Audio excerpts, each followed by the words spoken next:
Adrian Smith is known to be the tallest architect in the world, standing at 5'7". He's raised literally 4 inches taller than me. You don't have to do the math. Yes, I am 5'3", and I'm proud of it. Yes, so proud of it. So I am. Now, he's actually known to be the tallest architect in the world because he actually designed the tallest building in the world, which is the Burj Khalifa in Dubai. And yes, Adrian Smith was born and raised here in Chicago, so yes, we do take credit for the tallest building in the world, so you're welcome. Moving on. If you look ahead to the left, you'll see this white building with the 4 domes on each corner. That one dome sitting up top higher than the rest of them.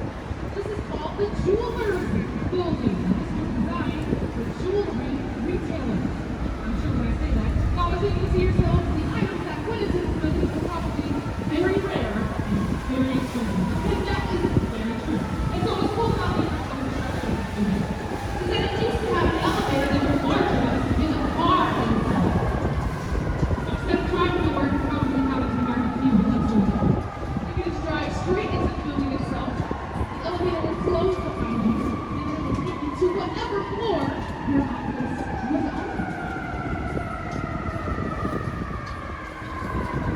Moving on, coming up on our right, we have Chicago's very famous Corncob Tower. This is Marina City. And this was designed by Bertram Goldberg.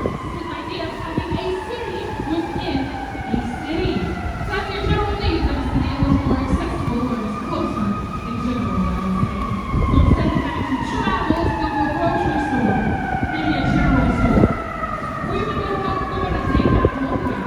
You live in Marina City, you actually find those in your back pocket downstairs. Marina City is also valet parking only. I'm sure you can have those cars wondering to yourself, I wonder if anyone has driven off the ledge of Marina City. And the answer is absolutely. The first time was during a film called The Hunter. It's a car chase scene. The second time was during an Olsen commercial where they redid the car chase scene. And yes, I did YouTube that commercial. It was hilarious. Coming up on our left, we have the short, kind of angrier looking building, I would say. It's got a concrete skeleton coming out. We'll start coming up at 55 on the side. We'll see again what's coming our way. This is 55 West Wacker. Probably our most obvious example of brutalism architecture on this tour. That's a little brutal, right? Now, a lot of people have negative feelings about this building and style. I would say this style is a little more common with courthouses and banks, so I guess I can kind of understand the negative feelings when it comes to this building. But I always thought to myself, man, if somehow, some way, 55 West Wacker was magically turned into a pair of boots, I'd never take them off. Think about it. That building would be a really cute pair of boots. That's what happens in my mind when I look at it. Moving on. Coming up on our right, we have this red brick building. It's pretty horizontal, but has a clock tower in the middle of it. This is the Reed Murdoch building. It's currently housed in the White House. It's like the Museum of Britannica, which is why you can see a Britannica sign on the top of the top. You start looking at this building, your eyes start to do and you don't understand why, because it doesn't usually do that. I promise you.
tracks that we see actually form a large rectangular loop in this area, elevated above ground, just amongst the buildings. It's really, really cool. Now, the trains that we see today run on a system called the L train system. I wonder why. It's because most of the train tracks and train stations are elevated above ground. It is not because the tracks go in a loop. I was very confused when I moved here, but I'm not anymore. Coming up on our right, we have an example of Art Deco architecture. This is my favorite style of architecture. Now take note of these lighter colors, the indented windows, the repetitive geometric shapes. This is Art Deco architecture. Now this building to our right is my second favorite building on this tour. This is called the Merchandise Mart. Pew, pew, pew. And yes, I had to pew, pew, pew, because this was the largest building in the world when it was constructed, and it is still one of the largest buildings in the world today. Check this out. This building has its own CTA station. It occupies 2 entire city blocks. It has about 73 football fields worth of office space inside. It has about 7.5 miles of hallway. It has 43 elevators inside. 43. This puppy is so gigantic, until 2008, it had its own zip code. Do I remember the zip code? No. Sorry. As we are slowly making our way under this bridge, we are actually entering an area called Wolf Point. Now this is where all 3 of the branches of the river meet. We have our north branch, we have our south branch, and we have our main branch, which is what we just cruised out of. Now Wolf Point is a very, very gorgeous 360 view of glass glory. Check out the glass, check out the colors, check out the curves, y'all. Now if you look at the curves of these buildings, the curves usually mimic the curves of the river, believe it or not. Now one of my co-workers told me that Wolf Point is a beautiful 360 view of icicles. And now I must admit I do have the urge to sing Frozen songs when I come down here now. But don't you worry about it, I let it go. Someone beat me to the punch up here. I would drop the mic and have to move on. Now if you look straight ahead, this tall glass wall. One of my friends told me it looks like a giant deodorant stick. Because I was that kid, it looks like a giant Hot Pocket to me. By the way, this is River Point. River Point. Now, if you look at the curve of River Point, along with mimicking the curves of the river itself, it's also a reflection of the location of the river. You can actually see a reflection of some of the buildings we just passed on the main branch in the front of that building there. Now, if you're looking at this building and you notice that that bottom arc looks a little different from the top one, that is because the bottom arc actually acts as a rain gutter for the front of the building. Now, that red swirly sculpture in the front there, that is called Constellation. I've actually seen a lot of cool pictures taken from the other side of that sculpture. It's a very, very gorgeous view of the downtown area on the main branch. And so if you're into photography in any way, shape, or form, I definitely suggest you check that location out. I actually saw a wedding party just have a photo shoot over there in that location about 3 days ago. It's really, really cool. But right now we are pulling a Pocahontas and making our way just around the riverbed. And yes, I had to sing that because this building to our left is called the Riverbend Condominiums.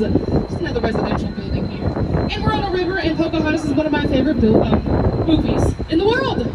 You have me as a tour guide, so I will be making these jokes. But I wanted to talk to y'all about this red brick building next to the Riverbend Condominiums. This is called the Fulton House.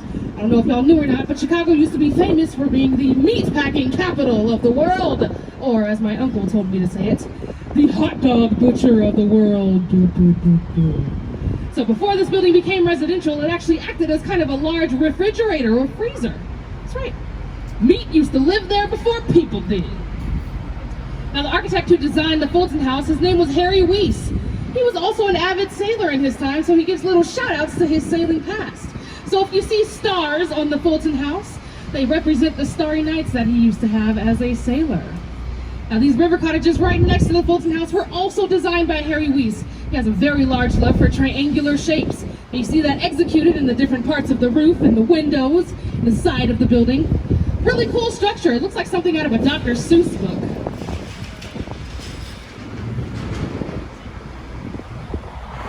Alrighty, as we are making our way going up the north branch of the river, we are coming up on our first break. I know, time is going by so fast, isn't it? So fast. So what's going to happen is the boat's going to go forward, we're going to turn, and we're going to start making our way going back towards the south branch. While this is happening, we're going to give our friends in the Kinsey Park townhomes to our left here a break from hearing my voice all day. Sorry, y'all. Now feel free to stand and stretch your legs if you'd like to. Visit the bathrooms downstairs if you need to. Visit Zach at the bar downstairs if you'd like to. I'll be here to answer any questions that you have, and I will talk to y'all once we start making our way going back towards the South Branch and we get closer to the Kinsey Street Bridge, which is what we just cruised under. But until then, enjoy this break.